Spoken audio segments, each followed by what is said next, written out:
আপনার হোটেল বা রিসোর্ট খুব সুন্দর, নিরিবিলি পরিবেশ, দৃষ্টিনন্দন ইন্টেরিয়র, প্রকৃতির ছোঁয়ায় ভরা অসাধারণ লোকেশন। কিন্তু ভিজিটর কি আসছে? মানুষ কি আপনার হোটেল বা রিসোর্ট সম্পর্কে জানে?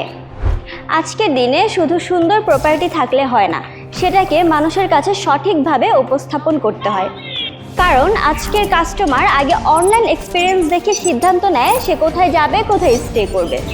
ভাবুন তো, একটা সিনেমেটিক ভিডিও, ড্রোন শুটে পুরো property, luxury room showcase, pool side vibe, restaurant ambience আর রিয়েল গেস্ট এক্সপিরিয়েন্স। এসব দেখার পর একজন ভিউয়ার শুধু দেখে না, সে মেন্টালি বুকিং করে ফেলে। কিন্তু শুধু ভিডিও থাকলেই হয় না, অনলাইনে যদি আপনার প্রেজেন্স উইক হয় তাহলে কাস্টমার চলে যায় কম্পিটিটরের কাছে। Strong digital presence, social media marketing, Google visibility, content strategy, advertising আর স্মার্ট বুকিং ফানেল, এই সব কিছু মিলেই তৈরি হয় ট্রাস্ট, আর ট্রাস্ট থেকেই আসে বুকিং। অপটিকার সলিউশন লিমিটেড কাজ করে আপনার hotel and resort media partner হিসেবে। কন্টেন্ট ক্রিয়েশন থেকে মার্কেটিং সব একসাথে আমাদের মাধ্যমে। আপনার প্রপার্টি রেডি, এবার মার্কেট রেডি তো?